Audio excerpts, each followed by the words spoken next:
Hello നമസ്കാരം. നാളത്തെ എപ്പിസോഡിൻ്റെ സ്റ്റോറിയാണ് പറയാൻ പോകുന്നത് കേട്ടോ. അങ്ങനെ അലീനയും രേവതിക്കുട്ടിയും ഗ്രേസമ്മയും മാംചാനും ചിന്നുമോളോട് യാത്ര പറയുകയാണ്. ഭയങ്കര സങ്കടത്തോടെയാണ് യാത്ര പറയുന്നത്. സിസ്റ്റർ പറയുന്നുണ്ട് ഇവൾക്കിപ്പോൾ പഴയ പ്രശ്നങ്ങളൊന്നുമില്ല, ഇവളിപ്പോൾ എല്ലാവരുമായിട്ട് ഇണങ്ങി, ഇവൾക്ക് കാര്യങ്ങളൊക്കെ അറിയാം, അതുകൊണ്ട് പണ്ടത്തെ വാശിയൊന്നും ഇല്ല, സങ്കടമൊന്നും ഇല്ല എന്നൊക്കെ പറയുമ്പോൾ രേവതിക്കുട്ടി പറയുന്നുണ്ട് ഞങ്ങൾക്കാണ് സങ്കടം ഇവളെ പിരിയുന്നതോർത്ത് എന്ന് പറയാണ്. ആ സമയത്ത് അലീന വന്നിട്ട് ചിന്നുമോളുടെ കൈ പിടിച്ചുകൊണ്ട് കൈവെള്ളയിൽ ഇങ്ങനെ ഉമ്മ കൊടുക്കുമ്പോൾ ചിന്നുമോളും അതേപോലെ ചെയ്യാം കേട്ടോ. ഇതൊക്കെ കണ്ടിട്ട് ഗ്രേസമ്മയ്ക്ക് ഭയങ്കര വിഷമാവുന്നുണ്ട്. അപ്പോൾ സിസ്റ്റർ എടുത്ത് അലീന പറയുന്നുണ്ട്, സിസ്റ്ററെ ആര് വന്ന് ചോദിച്ചാലും ചിന്നുമോളെ കൊടുക്കരുത് കേട്ടോ, ഞാൻ വരും ഇവളെ കൊണ്ടുപോകാനായിട്ട്, വേറെ ആർക്കും ചിന്നുമോളെ കൊടുക്കരുത് കേട്ടോ എന്ന് പറയുന്നുണ്ട്. അങ്ങനെ രേവതിക്കുട്ടി ആണെങ്കിൽ മാമച്ചായനും ഗ്രേസമ്മയ്ക്കും ഒക്കെ ചിന്നുമോളെ കൊണ്ട് ഉമ്മ കൊടുപ്പിക്കുന്നുണ്ട് കേട്ടോ. അപ്പം മാമച്ചായനും ഉമ്മ കൊടുക്കാൻ നേരത്ത് ചിന്നുമോൾ കൊടുക്കുന്നില്ല. അപ്പോൾ രേവതിക്കുട്ടി പറഞ്ഞു ഇനി അടുത്ത പ്രാവശ്യം വരുമ്പോൾ അങ്കിളിന് ഉമ്മ കൊടുക്കാം എന്നൊക്കെ പറഞ്ഞ് വീണ്ടും കൊഞ്ചിക്കുന്നുണ്ട്. പിന്നെ രേവതിക്കുട്ടിയും വന്നിട്ട് അലീന വന്നിട്ട് പറയുന്നുണ്ട് ചിന്നുമോളോട്, മോള് മിടുക്കിയായിരിക്കണം, ആൻറ്റി വരാൻ ഇടയ്ക്കൊക്കെ സങ്കടപ്പെടരുത്, വാശി കാണിക്കരുത്, സിസ്റ്റർമാർ പറയണതൊക്കെ കേട്ടോളണം എന്നൊക്കെ പറഞ്ഞ് ചിന്നുമോളോട് ഇങ്ങനെ പറയുന്നുണ്ട്. അങ്ങനെ ചിന്നുമോള് തലയാട്ടുന്നുണ്ട് കേട്ടോ. വിഷമമാണ് ആൾക്കും, ഇവർ പോവുകയാണല്ലോ എന്ന് ഓർത്തിട്ട്. അപ്പോൾ രേവതിക്കുട്ടിയും വന്നിട്ട് ചിന്നുമോളുടെ കയ്യിലും കവളിലൊക്കെ ഉമ്മ വെക്കുകയാണ്. ചിന്നുമോളോട് പറയുന്നുണ്ട് ആൻറ്റി പോയിട്ട് വരാട്ടോ, പിന്നെ ഒരു ദിവസം വരാമെന്നൊക്കെ പറയുമ്പം തലയാട്ടാണ് ചിന്നുമോൾക്ക് സങ്കടം വരുന്നുണ്ട് കേട്ടോ. അങ്ങനെ അവരോട് യാത്ര പറഞ്ഞിട്ട് ഇറങ്ങുകയാണ് രേവതിക്കുട്ടിയും അലീനയും ഗ്രേസമ്മയും മാംചായും. അങ്ങനെ പുറത്തേക്ക് ഇറങ്ങുമ്പോൾ അലീനയ്ക്കും രേവതിക്കുട്ടിക്കും ഭയങ്കര വിഷമം കേട്ടോ. ഇവിടെ ചിന്നുമോളാക്കിയിട്ട് അന്ന് പോയ ദിവസമൊക്കെ ഇങ്ങനെ ഓർക്കുന്നുണ്ട്. രണ്ടാളും പുറത്തിറങ്ങിയപ്പോഴും ഇങ്ങനെ ആലോചിച്ച് ഇങ്ങനെ നിൽക്കുകയാണ്. രേവതിക്കുട്ടിയും അതുപോലെ തന്നെ വീണ്ടും ആ സ്ഥാപനത്തിലേക്കൊക്കെ നോക്കിക്കൊണ്ട് ഇങ്ങനെ നിൽക്കുകയാണ്. അതേസമയം ചിന്നുമോളെ എടുത്തുകൊണ്ട് സിസ്റ്റർ അങ്ങോട്ടേക്ക് വരുന്നുണ്ട് കേട്ടോ. അപ്പോൾ ചിന്നുമോൾക്ക് കൈ വീശി കാണിക്കുകയാണ് ഇവർ. അപ്പോൾ ചിന്നുമോൾ അതുപോലെ കൈ വീശി കാണിക്കുന്നുണ്ടെങ്കിലും ഭയങ്കര സങ്കടമാണ് ചിന്നുമോളുടെ മുഖത്തും. ഇവർ പോവുകയാണല്ലോ, ഇനി എന്നാ വരിക എന്നൊക്കെ ചോദിക്കുന്നുണ്ടായിരുന്നു. ഇനി വേറൊരു ദിവസം വരാം, അപ്പോൾ ഓരോ സാധനങ്ങളൊക്കെ കൊണ്ടുവരണമെന്നൊക്കെ പറയുന്നുണ്ടായിരുന്നു. അതിൻ്റെ ഇടയിൽ തന്നെ അലീനയ്ക്ക് ചിന്നുമോളുടെ കയ്യിലുണ്ടായിരുന്ന മിഠായി അലീനയ്ക്ക് കൊടുക്കുന്നുണ്ട് കേട്ടോ. അപ്പോൾ അലീന ഇത് എന്തിനാന്ന് ചോദിക്കുമ്പോൾ അത് ആൻറ്റി വെച്ചോ എന്ന് പറയാണ്. അപ്പോൾ ആ മിഠായി അലീന കയ്യിൽ വെച്ചിട്ട് പറയുന്നുണ്ട് ഇത് ആൻറ്റി കൊണ്ടുപോകുക കേട്ടോ എന്ന് പറയുകയും ചെയ്യുന്നുണ്ട്. അങ്ങനെ ഭയങ്കര സങ്കടത്തോട് കൂടിയിട്ടാണ് അവർ അകത്ത് നിന്ന് ഇറങ്ങുന്നത് കേട്ടോ.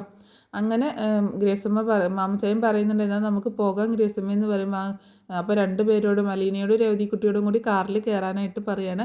അങ്ങനെ കാറിൽ കയറിയപ്പോൾ അലീന പറയുന്നുണ്ട് മുൻപ് ഇവിടെ ആക്കി പോകുമ്പോൾ ഭയങ്കര സങ്കടമായിരുന്നു, അതേ സങ്കടം ഇന്നുണ്ടെങ്കിലും പക്ഷേ എന്തോ ഒരു ആശ്വാസം ഉള്ളതുപോലെ ഞാൻ എന്തെങ്കിലുമൊക്കെ വഴി കണ്ടിട്ട് ചിന്നുമോളെ ഞാൻ വന്ന് കൂട്ടിക്കൊണ്ട് പോകും എന്ന് തന്നെ പറയണം. ഗ്രേസമ്മയ്ക്കും മാമച്ചായനും അത് കേട്ടിട്ട് ഭയങ്കര വിഷമമാവുന്നുണ്ട് കേട്ടോ. അങ്ങനെ അവർ യാത്ര തിരിക്കുകയാണ്. പോകുന്ന വഴി വീണ്ടും കാറിൽ നിന്ന് തല പുറത്തേക്ക് ഇട്ടിട്ട് ടാറ്റ കൊടുക്കുന്നുണ്ട് ചിന്നുമോൾക്ക് അലീനയും രേവതിക്കുട്ടി കേട്ടോ. അങ്ങനെ അവർ പോവുകയാണ്. അങ്ങനെ പോകുന്ന വഴിക്ക് വീണ്ടും ചിന്നുമോളെക്കുറിച്ച് ഇങ്ങനെ സംസാരിച്ചുകൊണ്ടാണ് കാറിൽ യാത്ര ചെയ്യുന്നത് കേട്ടോ. അപ്പോൾ അലീന പറയുന്നുണ്ട് അന്ന് ഫസ്റ്റ് ദിവസം അവളെ ഇവിടെ ആക്കി പോരുമ്പോൾ ഉണ്ടായ ഒരു സങ്കടവും ടെൻഷനും, ചിന്നുമോൾ ഒരുപാട് കരഞ്ഞിട്ടുണ്ടാകും എന്നുള്ള കാര്യങ്ങളൊക്കെ ഇങ്ങനെ പറയുമ്പോൾ ഗ്രേസമ്മയ്ക്ക് മാമച്ചായനും സങ്കടമാവാണ്. എന്തായാലും അത്രയ്ക്കൊന്നും ഇപ്പോൾ ഇല്ല, അവൾ അവിടെ ഉള്ളവരോടൊക്കെ കൂട്ടായിട്ടുണ്ട്, എന്നാലും ആളുടെ ഉള്ളിൽ നല്ല വിഷമം ഉണ്ടാവും, മോൾക്ക് വിഷമമൊക്കെ ഉണ്ട് എന്ന് ചിന്നുമോളെ കുറിച്ച് രേവതി പറയുകയാണ്. അതുണ്ടാകും എന്തായാലെങ്കിലും, നിങ്ങൾ അത്രയും കൊഞ്ചിച്ച് ലാളിച്ച് കൊണ്ട് നടന്നതല്ലേ, അപ്പോൾ നിങ്ങൾ കൂടെ ഇല്ലാത്തൊരു വിഷമം അവൾക്ക് ഉണ്ടാകുമെന്ന് ഗ്രേസമ്മയും പറയുന്നുണ്ട്. അങ്ങനെ അവർ യാത്ര തുടർന്നുകൊണ്ടിരിക്കുകയാണ്. പിന്നീട് കാണിക്കുന്നത് നമ്മുടെ രോഹിത്തിനെയും ഹരിയേട്ടോ. രോഹിത്തും ഹരിയും അലീന വന്നു കഴിഞ്ഞാൽ ഉടനെ പ്ലാൻ എങ്ങനെ അവളെ എങ്ങനെയെങ്കിലും കൊടുക്കണം എന്നുള്ള പദ്ധതി തയ്യാറാക്കിക്കൊണ്ടിരിക്കുന്നുണ്ട്. അവരെപ്പോഴും പുറത്ത് ആ കുളക്കടവിൽ വെച്ചിട്ടാണ് മീറ്റ് ചെയ്യുന്നത് കേട്ടോ.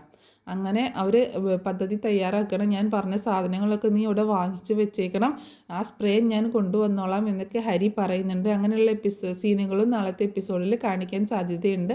പിന്നെ കാണിക്കുന്നത് വൈജയന്തിയെ തന്നെയാണ് കേട്ടോ. വൈജയന്തി ആണെങ്കിൽ ജോലി എടുത്തിട്ട് തീരുന്നില്ല കേട്ടോ. വൈജയന്തിക്ക് രാവിലെ മുതൽ എടുക്കുന്ന തുടങ്ങിയ വീട്ടിലെ ജോലി തീരുന്നില്ല. അടുക്കള ഒരു യുദ്ധക്കളം, ഡൈനിങ് ടേബിൾ മറ്റൊരു യുദ്ധക്കളം, വീട്ടിലെ തുണി അലക്കൽ, മുറ്റടിച്ചു വാരൽ, വീടടിച്ചു വാരൽ, അങ്ങനെയുള്ള എല്ലാ ജോലികളും ചെയ്ത് നടു ഒടിഞ്ഞു എന്നുള്ള രീതിയിലായിട്ടോ. കൃഷ്ണയും ബബിതയാണെങ്കിൽ അങ്ങോട്ടേക്ക് വരുന്നേയില്ല. കൃഷ്ണ ഹെൽപ്പ് ചെയ്യാൻ ഇടയ്ക്കൊക്കെ പിന്നെയും വരുന്നത് കൃഷ്ണയാണ്, ബബിത തീരെ അടുത്തേക്ക് വരുന്നില്ല കേട്ടോ. ആ സമയത്താണ് ബാലചന്ദ്രൻ അങ്ങോട്ടേക്ക് വരുന്നത്. എന്നിട്ട് ബാലചന്ദ്രൻ ചോദിക്കുന്നുണ്ട്. അമ്മ എന്തിനാ നിന്നെ വിളിച്ചതെന്ന് ചോദിക്കുകയാണ് വൈജയോട്. അമ്മ അവളെ വിളിച്ച് അന്വേഷിക്കാൻ വേണ്ടി വിളിച്ചതാണ്. അവൾ പോയിട്ട് ഇത്രയായിട്ട് അവൾക്ക് ഇങ്ങോട്ടൊന്ന് വിളിക്കണമെന്ന് തോന്നിയില്ലല്ലോ. നമ്മൾ അങ്ങോട്ട് വിളിച്ച് അന്വേഷിക്കണം, അമ്മയ്ക്ക് അതാണ് ആവശ്യം എന്നൊക്കെ പറഞ്ഞ് ദേഷ്യപ്പെടുകയാണ്. അപ്പോൾ ബാലചന്ദ്രൻ പറയുന്നുണ്ട്, അത് ശരിയാണല്ലോ, നമ്മളാണല്ലോ അങ്ങോട്ട് വിളിച്ച് അന്വേഷിക്കേണ്ടത്. കാരണം നമ്മുടെ വീട്ടിൽ നിന്നാണല്ലോ അവൾ പോയേക്കുന്നത്. അവൾ പോയിട്ട് അവൾക്ക് എന്തെങ്കിലും പറ്റിയോ, അവൾ അവിടെ എത്തിയോ എന്നൊക്കെ വിളിച്ച് അന്വേഷിക്കേണ്ട ഉത്തരവാദിത്തം നമുക്കുണ്ട്. പിന്നെ ഇനി അതിൻ്റെയും കൂടി കുറവേ ഉള്ളൂ. കുഞ്ഞൊന്നും അല്ലല്ലോ, പോയ പോലെ ഇങ്ങോട്ടേക്ക് വന്നോളും. ഒരുപാട് ഉത്തരവാദിത്തമൊന്നും ബാലചന്ദ്രൻ ഏറ്റെടുക്കാൻ നിൽക്കണ്ട കേട്ടോ, എനിക്കെല്ലാം മനസ്സിലായി തുടങ്ങുന്നുണ്ട് എന്നൊക്കെ പറയണേ. വീണ്ടും വൈജയന്തി അവളുടെ മനസ്സിൽ എന്തൊക്കെയോ വെച്ചുകൊണ്ട് സംശയം വെച്ചുകൊണ്ടൊക്കെയാണ് ബാലചന്ദ്രനോട് സംസാരിക്കുന്നത്. ബാലചന്ദ്രൻ ഏത് സമയം അലീനയെ സപ്പോർട്ട് ചെയ്ത് സംസാരിക്കുന്നതുകൊണ്ടുള്ള പ്രശ്നമാണ് ഇതൊക്കെ.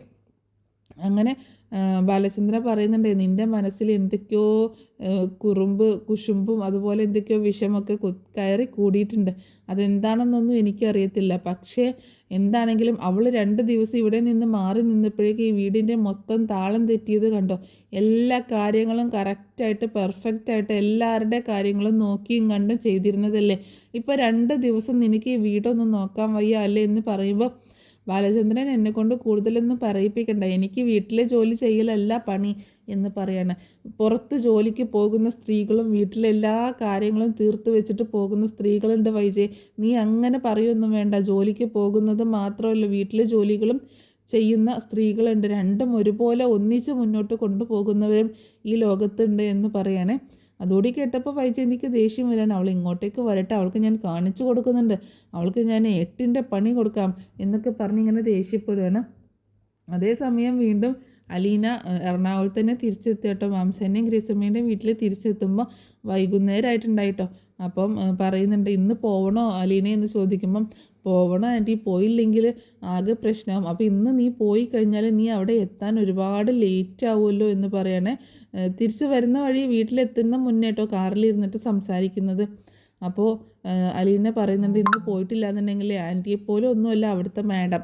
നാളെ രാവിലെ ഞാൻ അവിടെ ജോലിയിൽ ഉണ്ടായിട്ടില്ല എന്നുണ്ടെങ്കിൽ എന്നെ കത്തിയും വാളും ഒക്കെ എടുത്തുകൊണ്ട് എൻ്റെ പുറകെ വരും. അങ്ങനത്തെ ഒരു ടൈപ്പാണ് എന്ന് പറയുമ്പം രേവതിക്കുട്ടിക്ക് ഭയങ്കര സങ്കടമാവുന്നുണ്ട് കേട്ടോ. സ്വന്തം അമ്മയെക്കുറിച്ചാണ് അലീന ചേച്ചി പറയുന്നത് എന്നുള്ളത് മറ്റാർക്കും അറിയില്ലല്ലോ. അപ്പോൾ മാമച്ചായൻ പറയുന്നുണ്ട്, അപ്പോൾ ഇനിയിപ്പോൾ എന്താ ചെയ്യുക, ഇന്നിപ്പോൾ ഈ സമയത്ത് നീ തനിച്ച് പോയിട്ടുണ്ടെങ്കിൽ ഒരുപാട് ലേറ്റായിട്ടാണ് അവിടെ എത്തുള്ളൂ. അപ്പോൾ എന്താ ഇപ്പോൾ ചെയ്യുക എന്ന് പറയുമ്പം രേവതിക്കുട്ടി ചോദിക്കുന്നുണ്ട്, എന്നാൽ നമുക്ക് ചേച്ചിയെ വീട്ടിൽ കൊണ്ടാക്കി കൊടുത്താലോ അങ്കിളെ എന്ന് ചോദിക്കുകയാണ്. അയ്യോ അതൊന്നും വേണ്ട, അതൊക്കെ ഒരുപാട് ദൂരെയാണ്, അത്രയും റിസ്ക് എടുക്കാനൊന്നും പറ്റത്തില്ല എന്ന് പറയുമ്പോൾ, എന്നാൽ ഒരു കാര്യം ചെയ്യാം, നീ നാളെ രാവിലെ പോയാൽ മതി, ഇന്ന് പോവണ്ട എന്ന് തന്നെ ഗ്രേസമ്മയും മാംസായനും പറയുന്നു. കാരണം ഇന്ന് നീ പോയി കഴിഞ്ഞാൽ രാത്രി ലേറ്റായി അവിടെ എത്തുള്ളൂ. അതുകൊണ്ട് നിനക്ക് അങ്ങനെ പോകാൻ പറ്റില്ല, രാത്രിയിലൊന്നും യാത്ര ചെയ്യാനൊന്നും പറ്റില്ല എന്നൊക്കെ പറയാണ് ഗ്രേസമ്മ.